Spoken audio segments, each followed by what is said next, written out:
And then we said good experiments should have measurements. Yeah. Those measurements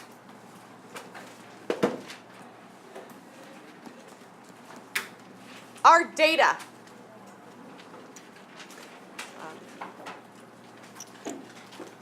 If you design an experiment, it should have a procedure that can be followed. A procedure, of course, is a list of steps.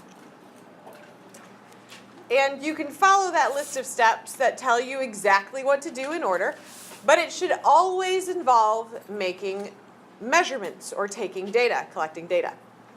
I want to tell you 2 kinds of data.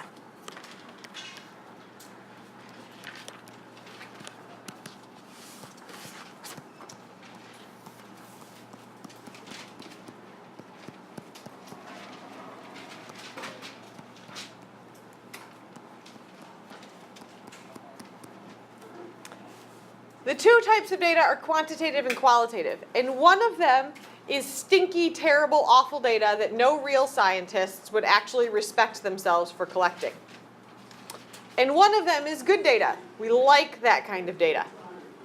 Take a minute, so the clock says 11, to discuss with your partner which of the 2 you think it is, quantitative or qualitative.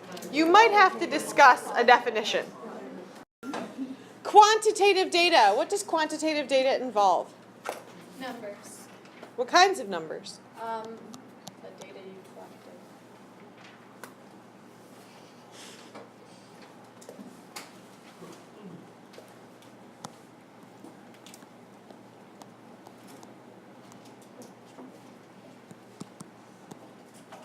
Quantitative data is going to involve taking measurements of things. We prefer measurements as scientists. What does qualitative data involve? Words. Descriptions. Words and descriptions. Now I said we like measurements. Measurements are good. Yay, measurements. Why are measurements better than words or descriptions? I can be so much more descriptive with a description. Because you can like put stuff into it, like it's not really necessary, and sometimes scientists just want it like, well, they always want it just like exact and to the point. Measurements are always exact, or measurements should be exact. They should be precise. They should be repeatable, right? Qualitative, you can add stuff, possibly, maybe like opinions. It's a lot more specific, so if like a scientist wanted to disprove you, they could have it like an easier time doing that because they know exactly what you're doing. Qualitative data involves words, descriptions, and most frequently used qualitative data is a descriptor of color. Now, I'll give you an example of color in here that for me is obvious, but I think that some of you might not see it. Marta, you are going to be the perfect example. You ready? I would call your polo a blue-red. Your polo, its color, is a blue-red. The buoy chair you are sitting on is an orange-red. How many of you are like, no, they're both just red? I would call hers a dark. I'd say this is orange and this is just red. No, but that's definitely dark. Then what's a normal red? Fire extinguisher behind you. How many of you are like, oh, the fire extinguisher is pure red, Marta's polo is blue-red, and Blue red. Now I agree with you. and the buoy chair is an orange-red. When you compare it. Yeah. When you compare it. I feel like people, yeah. How many of you are like, you know what, seriously, all 3, red, just red. So what I've just done is actually described the color tone, the undertone of the color red here, right? Some of them have an undertone of blue, some of them have an undertone of orange, some of them seem to be with no undertone at all. For me, I notice color a lot. I make distinctions between shades and tones of color. It's why I like picking paint colors. God love my husband, I would never in 10,000 years allow him to choose the color palette for any room in our house. He was not allowed to make any paint color decisions. He was not allowed to make any upholstery decisions. He was not allowed to make any, like, drapery decisions. Why? Because he does not distinguish between those colors. It would be, colloquially, a hot mess. Nothing would match. He can't match his clothes. He doesn't make distinctions between shades and tones and colors. We agree on 99% of things, and we can't agree about color. Color, qualitative things, those are descriptions. Those are things that are biased and opinionated and frequently are not repeatable. Had a great discussion earlier about whether the color gray is a color at all or a tone, a shade. It's a shade, not a color. Someone told me that like the way you see a color, like I could call like let's say like a purple a red, and then someone who's seeing it looking like orange, they call it red too. No, it's not that like drastic. I mean, It's like so you can. no, it's because it's not that drastic, but I just told her that like colors you see them like they're perceived in your head. Right. It's a perception. It's a perception of a wavelength, right? That's what color is.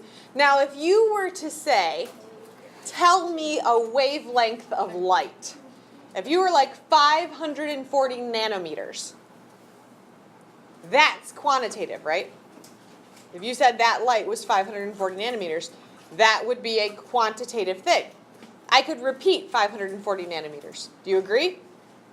That corresponds roughly to the color red. But red is actually a range of wavelengths. So it's not precise. Wait, did you say gray wasn't a color? It's a shade, Is right? it black and white not color? Black? Absence of color, yeah? Or no, all the colors combined. And white is the absence of any. And black is. It's all. Black. Wait, so Black's what is not gray a color. shade of? A combination of black and white. Right? Because color is Roy G. Biv. Roy G. Biv is a colorful man. Anybody? Roy G. Biv does like an order of the rainbow. Yeah. Spectrum, right? What about pink? It's a Shade of correct. It's a shade. Yeah. I art in my spare time, and I have the 177 color watercolor box because I believe there are that many different shades of colors that should be respected and appreciated. It's true. I know, you're like, what? It's all just color. Right, now you know why it's an art thing, not a science thing. That's an art thing. So we don't use it to collect data. Quantitative data. I am going to warn you there is a particular kind of quantitative data.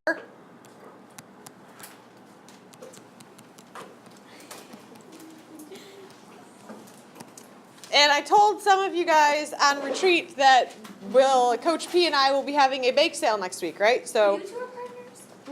I never knew. Did you hear about Did you hear about the Smurfs? Wait, Mr. Smurf. I have indeed. What are you guys He just selling? sent your his bloom. Bloomfield. That's what we were last year. It was hashtag Bloomfield. Except last year it was hashtag Bloomfield 2K14. This year it's hashtag Bloomfield So what's your, like, 2K15. why should we vote for you? Because we are in fact having a bake sale. Now here's the deal. For the bake sale, it requires a ton of baking because I'm not baking for like my family like I normally would on a holiday. I am baking for the entire student body, right? It's a bake sale. There has to be enough for everybody, and that's like 850 of you. That's a lot of baking. So instead of making one batch of Kit Kat cookies, I would instead make 5 batches of Kit Kat cookies. Those of you are like, what's a Kit Kat cookie? Well, it's simple. You just replace chocolate chips with those truly tiny bite-sized Kit Kats, because that's clearly better than a chocolate chip cookie. Are you making brownies or macaroni? Um, For 50 cents. Two Oreos for a quarter. oh. So I say this because I have quintupled my recipes. So where I would usually use 1 teaspoon, I am using 5 teaspoons. 5 teaspoons is how many tablespoons?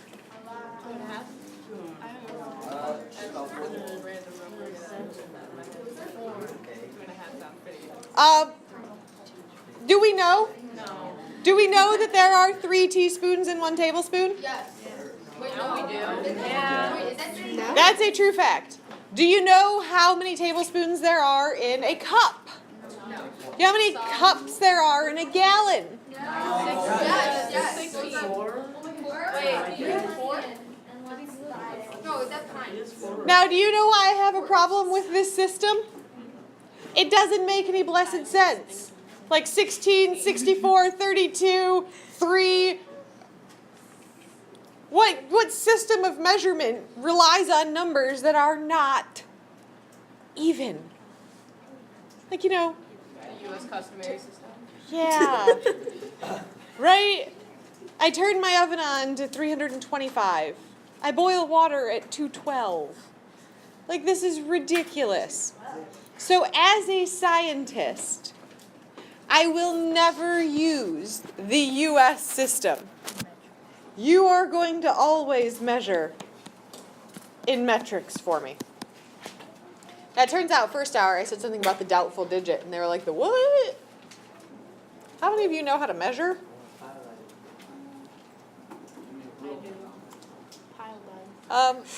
You know that when you measure, you don't measure the lines on the ruler. You always estimate a digit past the line, right? What? No. What? Okay, so we're going to learn how to measure next chapter. Wait, why? Why is it like that? We always estimate one place past our measuring implement. It tells us about the precision and accuracy of the instrument that we're using. Since we're scientists, we always go with the most precise, most accurate tool. Why does our book start with diversity of life and then go to measurements? Because it's very diverse. Technically, I don't think measurements is even in your book. No, I'm adding it to chapter 2 because measuring is a skill you will need for the future. And for experimentation. And chapter 2 is chemistry. And if we're going to do experiments in chemistry, you got to be able to measure the quantities of stuff that we're using. So, there's another reason we like quantitative data. Because after our data,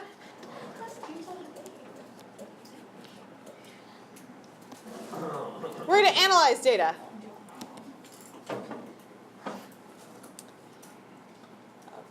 Data analysis comes in a few forms. Oh, I forgot to tell you about the Likert scale. We'll go back.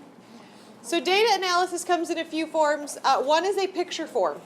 What kind of picture would help us analyze data?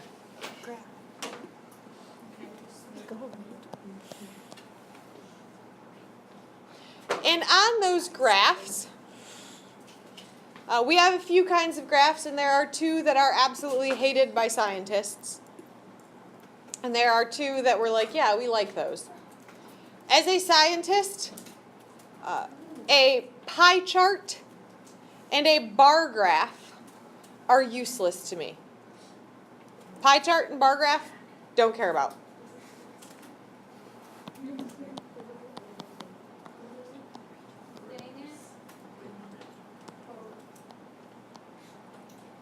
If you have made an experiment that involves creating a bar graph or a pie chart, your experiment is not as good as it could have been. About a line graph. Ah, the 2 that make us happy.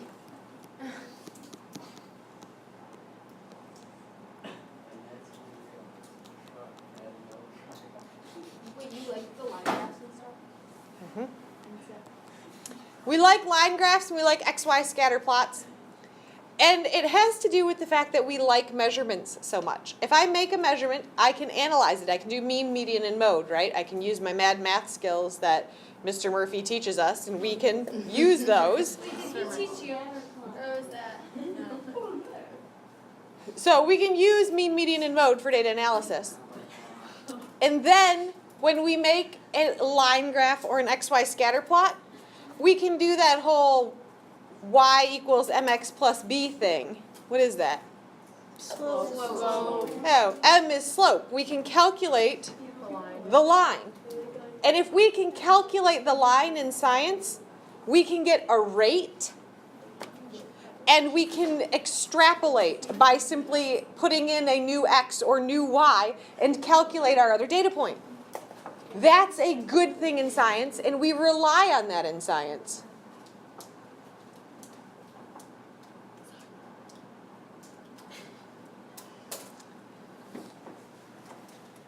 Those you cannot get from qualitative data. You know what I can make with qualitative data?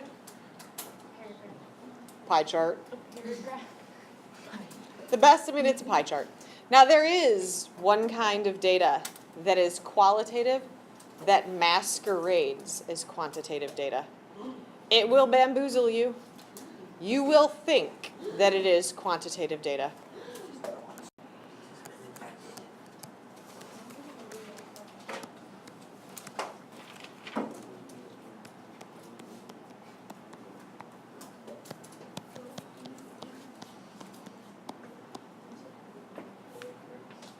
Don't be fooled by the Likert scale. So this whole thing that I'm rocking in my abdomen, turns out it's kind of a painful thing.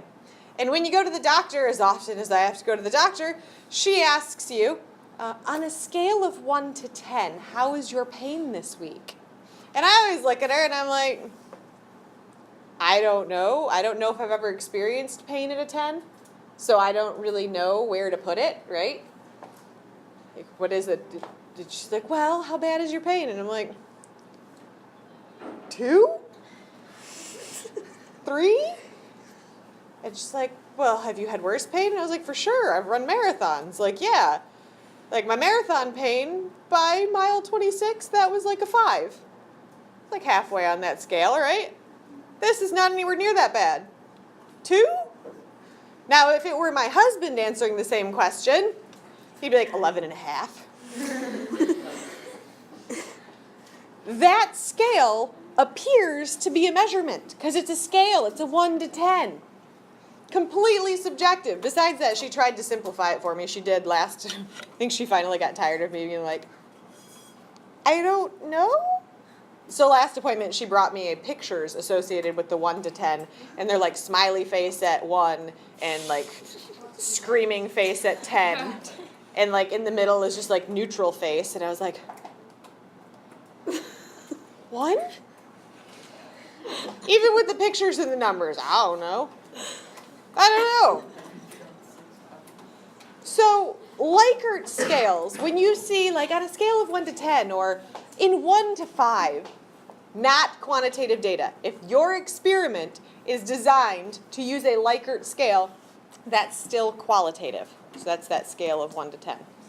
That'll give you a bar graph. If you graph Likert data, it typically results in a bar graph. And for us, we're like, meh, mediocrity. Bar graphs are so middle school, right? Yeah. Definitely. We totally didn't do that. You don't do that.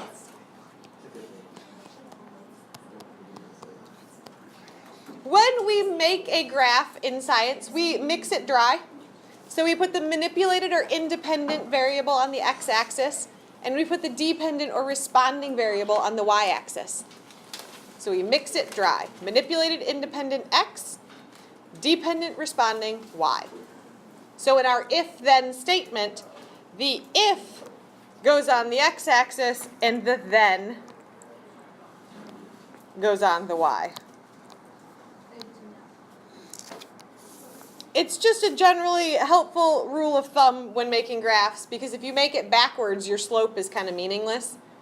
If you do it the proper way, your slope should give you a rate of change, and that's helpful. So we've collected data, we've analyzed data, and after that we draw a conclusion. So we simply summarize what our graphs say, summarize what our data says. And from there, we're able to conclude and share with the general community what we found. Now here's the thing about the assignment you did while you guys were on retreat. Now you know what all the stuff should be in an experiment. And it's perhaps maybe just a confusing. You're like, all right, I know I need all these things. So what we're going to do, you are going to find another group. So when I say break, you are all going to break up into your group that you made an experimental design with and find another group and switch designs. And you are going to download the rubric from Schoology and grade each other's experimental designs with the rubric. Now, I'll give you some advice because some of us were still like, but it was confusing. Confusing's okay. I'm okay with confusing. Here's some advice though. You know the 6 characteristics of life, right? Yes. What you're actually doing is seeing if you could take that item in the Petri dish and get it to do one of those 6 things. So what would I have done? I would have picked something, or quite frankly, I could have taken all of those things from those Petri dishes and given them some kind of food, assuming that they will metabolize. How would they metabolize? Possibly I could say give them sugar in a liquid, put them in it, and see if they produce something. Well, one way to do that is measure carbon dioxide. If something's metabolizing, it's going to respire. What will it respire? Carbon dioxide. I can measure carbon dioxide levels. There are multiple ways to measure it. That's one way to do it, right? I get a rate of change, get it over time, see if there is a rate of change. If there is no rate of change, the thing is not alive. If there is, then it's living. It's one way it could have been done. That's likely not what you chose to do. In fact, if I vaguely recall reading some of them, you're going to poke things and see if they move. So what I'm going to have you guys do is swap and go through that rubric right on the rubric. You can mark it, annotate it, share it as a PDF back with that person and me. You'll have time to finish this up tomorrow, and we'll see if we can't make better experiments.